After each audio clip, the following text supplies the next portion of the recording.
मैदान हशर का माहौल इंतहाई सख्त और तकलीफ दे था।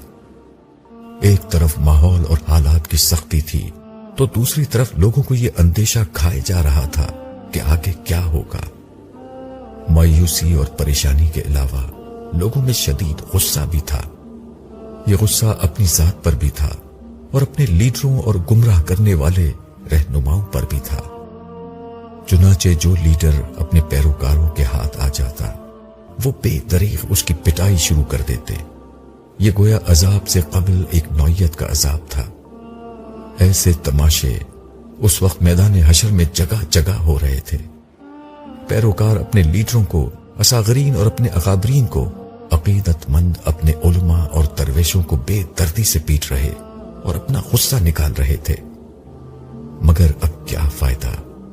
अलबत्ता इस तरह परेशान और अफसरदा हाल लोगों को एक तरह का तमाशा देखने को जरूर मिल रहा था। हम इस तरह के तमाशे देखते हुए आगे बढ़ते रहे। रास्ते में मैंने साले से कहा, मैं तो ये सोचकर परेशान हूं कि दुनिया में कुछ देर की लोड शेडिंग और गर्मी से हमारी हालत इंतहाई अबतर हो जाती थी। यहां तो इतना तवील अरसा हो चुका है मगर लोगों को इस मुसीबत से निजात नहीं मिल रही। तुम्हारे साथ की वजह से मुझे तो यहां के मसाइब और शदायत बिल्कुल महसूस नहीं हो रहे। मगर जो लोग यहां हैं उनके साथ तो वाकई बहुत बुरा मामला हो रहा है। अपने अल्फाज की तस्हीह कर लो। बुरा नहीं हो रहा, अदल हो रहा है। हाँ, मामला बिला शुबा शदीद है और इसी वजह से सारी मखलूकात ने इख्तियार और इख्तिदार के इस बाहर अमानत को उठाने और सजा जजा के इस कड़े इम्तिहान में खड़े होने से इनकार कर दिया था।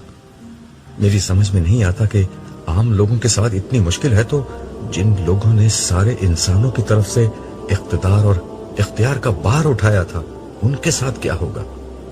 इस बात से मेरा इशारा जालिम हुक्मरानों और बददियानत एहलकारों की तरफ था।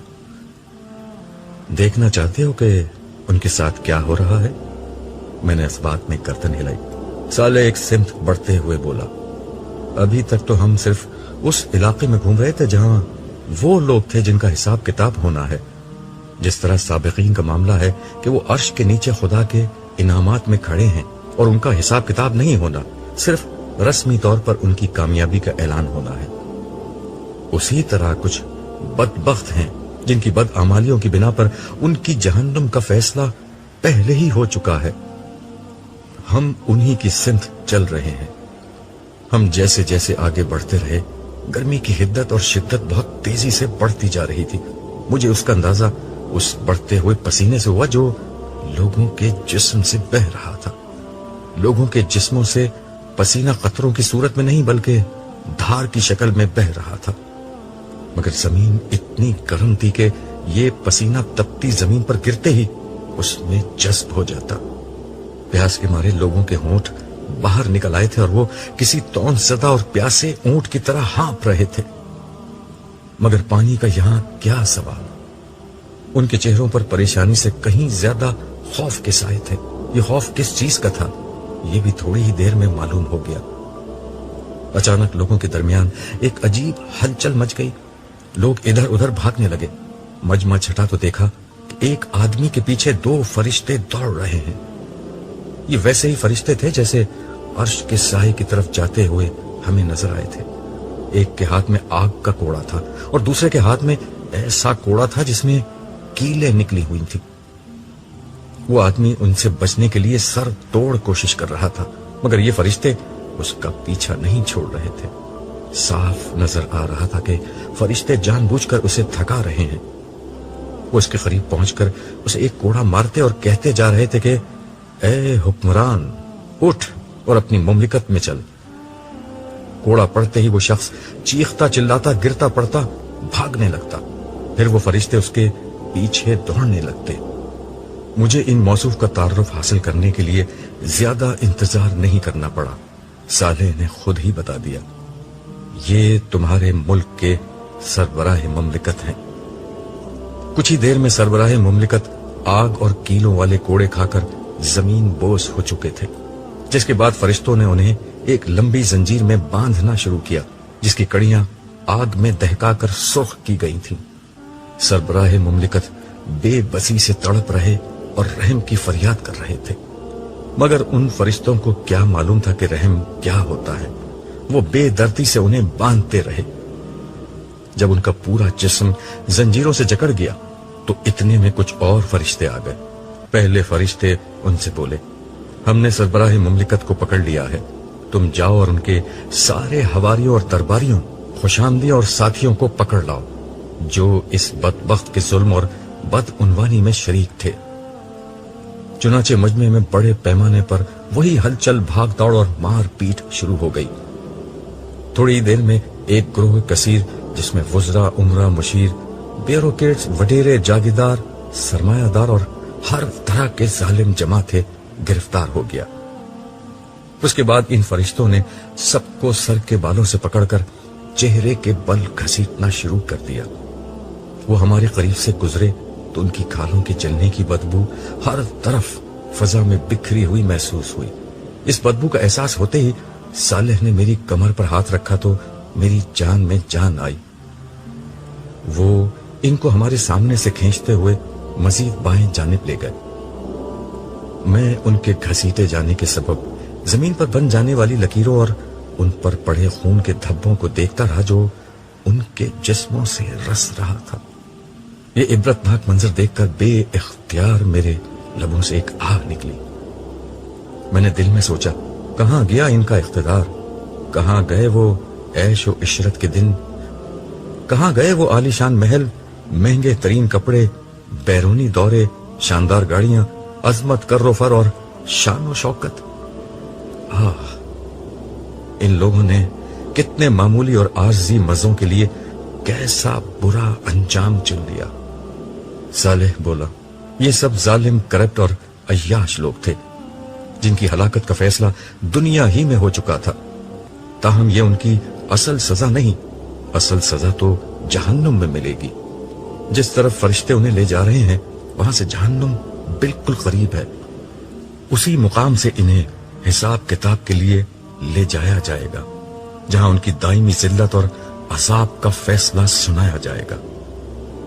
फिर उन्हें दोबारा बाईं तरफ लाया जाएगा जहां से ग्रोह दर ग्रोह इन्हें जहन्नुम में डाल दिया जाएगा। हिसाब किताब के जिक्र से मुझे बेइख्तियार वक्त का ख्याल आया तो मैंने साले से पूछा, साले, रसूलुल्लाह सल्लल्लाहु अलैहि वसल्लम की दुआ को कबूल हुए तवील अरसा गुजर गया है, मगर अब तक ये हिसाब क्यों नहीं शुरू हुआ? ये तुम समझते हो कि तवील अरसा हुआ है। मैदान हश्र में वक्त बहुत आहिस्तगी के साथ गुजर रहा है, जिसकी बिना पर यह तवील अरसा लगता है, मगर अर्श तले बहुत ही कम वक्त गुजरा है। तुम जानना चाहते हो कि इतना वक्त भी बहरहाल क्यों लग रहा है? तुम्ही ने बताया था कि जिन लोगों को माफ किया जाना है उस सख्ती को उनकी माफी का एक उज़्र बना दिया जाएगा। हाँ, ये एक वजह है, मगर दूसरी वजह लोगों को ये एहसास दिलाना है कि यहां सारा इख्तियार अल्लाह के हाथ में है। बात यह है अब्दुल्ला, इंसानों ने अपने करीम और मेहरबान आका की कदर नहीं की। आज वो आका लोगों को ये एहसास दिला रहा है कि इंसान किस दर्जे में उसके मोहताज और उसके सामने बेवकत है। उसकी ताकत व अजमत का पहला इजहार कयामत का दिन था, जब इंसानों की दुनिया बर्बाद हो गई और उनका सब कुछ तबाह हो गया था। इंसान की सारी ताकत उसे कयामत के हौलनाक हादसे से नहीं बचा सकी। दूसरा मौका आज हश्र का दिन है, जब सबको मालूम हो चुका है कि खुदा के सामने किसी की कोई वक़्त नहीं है। तीसरा मौका अब आ रहा है, यानी हिसाब किताब का, जब अल्लाह ताला बराह रास्त आसमानों और जमीन का कंट्रोल अपने हाथ में ले लेंगे। तो क्या अभी तक ऐसा नहीं हुआ? नहीं, अभी तक ऐसा नहीं हुआ। अभी तक निजाम कायनात बज़ाहिर फरिश्ते चला रहे हैं और अल्लाह ताला सिर्फ उनको अहकामात दे रहे हैं। थोड़ी देर में वो सारे मामलात बराह रास्त खुद संभाल लेंगे, ताकि जिन्हों, इंसानों और फरिश्तों समेत हर मखलूक जान ले कि सारा इख्तियार और इख्तिदार सिर्फ अल्लाह ही के हाथ में है। सरेदस्त सारे आसमानों में बिखरी हुई कायनात जो लामतनाही फासलों पर फैली हुई थी, उसको समेटा जा रहा है। तुम्हें तो मालूम है कि पिछली दुनिया में ये कायनात लम्हा ब लम्हा फैल रही थी।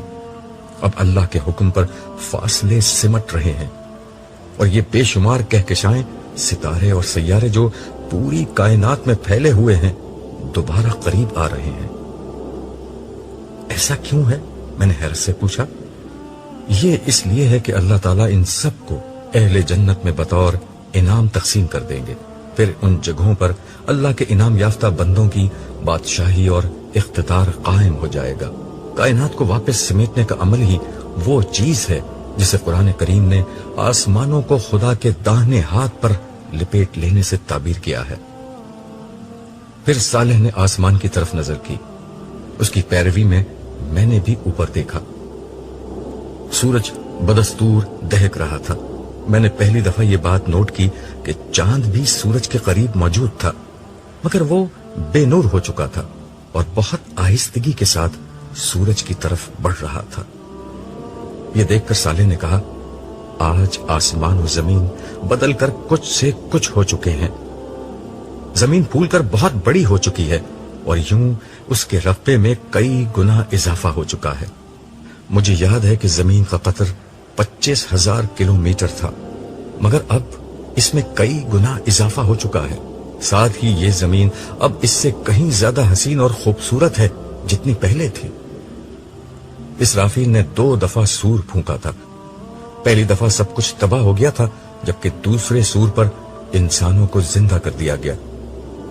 इन दोनों के बीच में अल्लाह ताला के हुक्म से जमीन बड़ी हुई और फरिश्तों ने इस पर अहले जन्नत के लिए आला तरीन घर, महलात, बागात और उनके सुकून और तफरी के लिए बेहतरीन चीजें और तुम्हारे लिए नाकाबिल तसव्वुर हद तक हसीन एक नई दुनिया बना दी है। हर जन्नती को उसका घर इसी जमीन में दिया जाएगा और उसे रहने बसने के लिए बड़े बड़े रकबे दिए जाएंगे। जमीन के वस्त में दहकते हुए आतिशफशाओं और खौलते पानी के चश्मों के दरमियान में अहले जहन्नुम का ठिकाना होगा। मैंने उसकी बात का खुलासा करते हुए कहा, तुमने जो कुछ कहा है कुरान करीम के बयानात से मुझे इसका पहले ही अंदाजा था। कुरान करीम के बयान से यह मालूम होता है कि जमीन के वारिस खुदा के नेक बंदे होंगे और सतह जमीन जन्नत में बदल दी जाएगी, जहां अहले जन्नत का ठिकाना होगा। जमीन के बीच में अहले जहन्नुम होंगे, जबकि आसमानों में मौजूद सितारे और कहकशाएं बतौर इनाम वो बादशाही अहले जन्नत में तकसीम होंगे। वैसे उनमें क्या होगा, उसकी तफसील दरबार वाले दिन सामने आएगी। दरबार वाली बात याद है ना? हाँ, तुमने बताया था कि हिसाब किताब के बाद अहले जन्नत की अल्लाह ताला के साथ जो नशस्त होगी उसका नाम दरबार है। उस नशस्त में तमाम अहले जन्नत को उनके मनासिब और मकामात रस्मी तौर पर तफवीज किए जाएंगे। ये लोगों की उनके रब के साथ मुलाकात भी होगी और मुकर्रबीन की इज्जत अफजाई का मौका भी होगा। हाँ, उस रोज इनाम भी दिया जाएगा और काम भी बताया जाएगा। इतनी देर में बेनूर चांद सूरज में जम हो चुका था। ये देखकर सालेह बोला, आसमान पर मौजूद निशानियां बदल रही हैं। चांद का सूरज में जम हो जाना इसी की एक अलामत है। इसका मतलब यह है कि सारे आसमान समेट लिए गए हैं। अब किसी भी लम्हे परवरदिगार आलम का ज़हूर होगा और वो अदालत शुरू हो जाएगी जिसका इंतजार था। उस वक्त तुम्हें और सारी दुनिया को मालूम हो जाएगा कि अल्लाह जल्ला जलालहू किस अजीम व आला हस्ती का नाम है। अभी साले का जुमला खत्म भी नहीं हुआ था कि एक जोरदार धमाका हुआ। सब लोग लरस कर रह गए। आवाज चूंकि आसमान की जानिब से आई थी, इसलिए हर निगाह ऊपर की तरफ उठ गई। मैं और साले भी लोगों के साथ ऊपर देखने लगे। एक हैरत अंगेज मंजर सामने था। आसमान में शिगाफ पड़ चुका था और थोड़ी ही देर में वो बादलों की तरह फटकर टुकड़े टुकड़े हो गया। उन शिगाफों को देखकर ऐसा लगा कि आसमान में दरवाजे ही दरवाजे बन गए हैं। हर शिगाफ से फरिश्तों की फौज दर फौज जमीन की तरफ उतरने लगी। ان کی تعداد اتنی زیادہ تھی کہ کسی قسم کی گنتی اور اندازہ محال تھا۔ فرشتوں کے مختلف گروہ تھے اور ہر گروہ کا انداز اور لباس بالکل مختلف تھا۔ وہ فرشتے میدان حشر کے وسط میں ایک جگہ اترنے لگے اور انہوں نے درمیان میں موجود ایک بڑی اور بلند خالی جگہ کو اپنے گھیرے میں لے لیا۔ فرشتے آسمان سے اترتے جاتے اور دائرہ در دائرہ ہاتھ باندھ کر مؤدب انداز میں کھڑے ہوتے جاتے۔ ہر لمحہ ان کی تعداد بڑھتی جا رہی تھی۔ اس دوران میں لوگوں کی چیخ و پکار بھی تھم چکی تھی۔ ہر شخص پھٹی آنکھوں سے ٹکٹکی باندھے اسی سمت دیکھے جا رہا تھا۔ اب فضا میں بس کچھ سرگوشیوں کی سرسراہٹ ہی باقی رہ گئی تھی۔ اس کی وجہ یہ تھی کہ ہر شخص اپنے برابر والے سے پوچھ رہا تھا کہ یہ کیا ہو رہا ہے۔ مجھے قدرے اندازہ تھا کہ یہ کیا ہو رہا ہے، لیکن پھر بھی میں نے صالح سے وضاحت چاہی۔ اس نے حسب توقع جواب دیا، حساب کتاب شروع ہو رہا ہے، بارگاہ احدیت کا دربار سجایا جا رہا ہے، یہ اس کا پہلا مرحلہ ہے۔ فرشتے مسلسل اتر رہے ہیں اور کافی دیر تک اترتے رہیں گے۔ اس کے بعد سب سے آخر میں حاملین عرش اتریں گے۔ تم تو ان سے مل چکے ہو، وہ اس وقت 4 تھے، اب 4 مزید ان میں شامل ہو جائیں گے۔ کل 8 فرشتے عرش الہی کے ساتھ نازل ہوں گے۔ عرش الہی، میں نے زیر لب ان الفاظ کو دہرایا۔ صالح نے مزید وضاحت کرتے ہوئے کہا، تم تو سمجھ سکتے ہو اللہ تعالیٰ عرش پر بیٹھتے نہیں ہیں، وہ اس طرح کے تمام انسانی تصورات سے پاک ہیں۔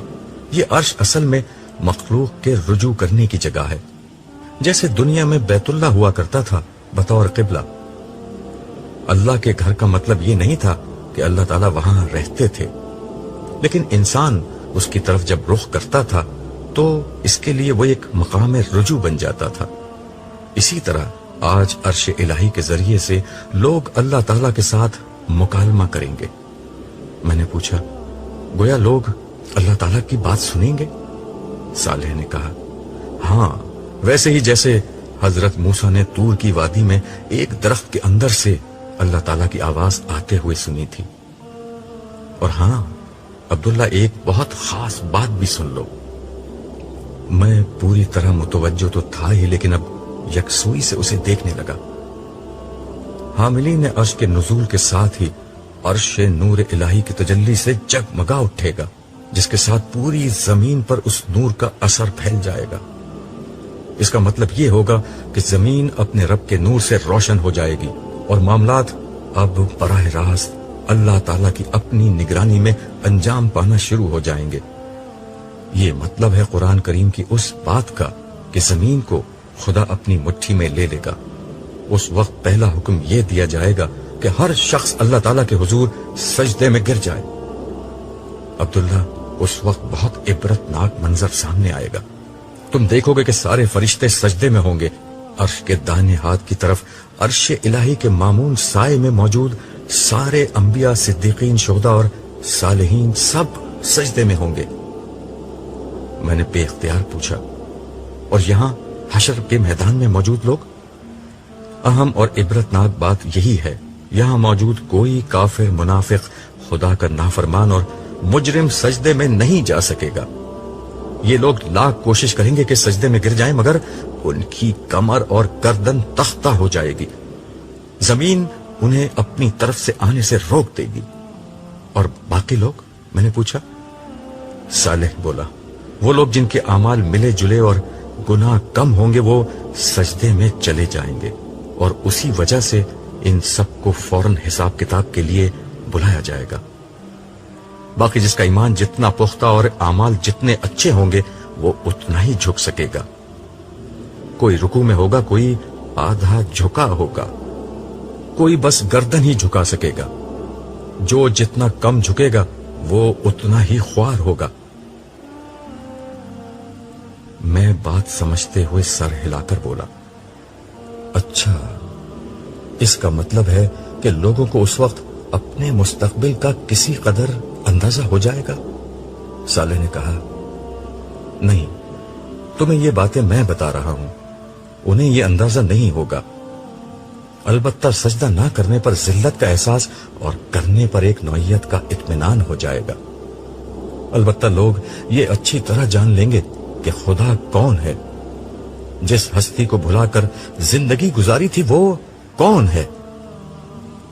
آج لوگوں کو معلوم ہو جائے گا کہ بادشاہوں کا بادشاہ کون ہے، شہنشاہوں کا شہنشاہ کون ہے، کون معبود برحق ہے، کون ہے جس کا اقتدار اس کائنات پر قائم ہے، کون ہے جس کے ہاتھ میں کل بھلائی اور تمام خیر ہے، کون ہے جس کے اشارے سے تقدیر بن اور بگڑ سکتی ہے، کون ہے جو ہر شخص سے ہر عمل کے بارے میں پوچھ سکتا ہے مگر اس سے اس کے فیصلے کے بارے میں کچھ نہیں پوچھا جا سکتا، کون ہے جو ہر حمد، ہر شکر، ہر قیام، ہر رکوع، ہر سجدے، ہر نیاز، ہر عاجزی، ہر محبت، ہر تسبیح، ہر تکبیر کا مستحق ہے۔ اللہ اکبر، اللہ اکبر، اللہ اکبر۔ یہ الفاظ کہتے ہوئے صالح کے جسم پر ایک لرزہ طاری ہو گیا اور آخری اللہ اکبر کہتے ہوئے وہ سجدے میں گر گیا۔ اسی لمحے مجھے محسوس ہوا کہ زمین پر ایک خاص نوعیت کی روشنی پھیل چکی ہے، ماحول ایک خاص قسم کے نور سے جگمگا اٹھا ہے، اس کے ساتھ ہی کانوں میں فرشتوں کی تسبیح اور تحلیل و حمد و شکر اور تمجید و تکبیر کی صدائیں آنے لگی۔ مجھے اندازہ ہو گیا کہ عرش الہی کی تجلیات سے ماحول منور ہو چکا ہے، مگر میں اس پورے عمل میں نظر جھکا کر کھڑا رہا تھا۔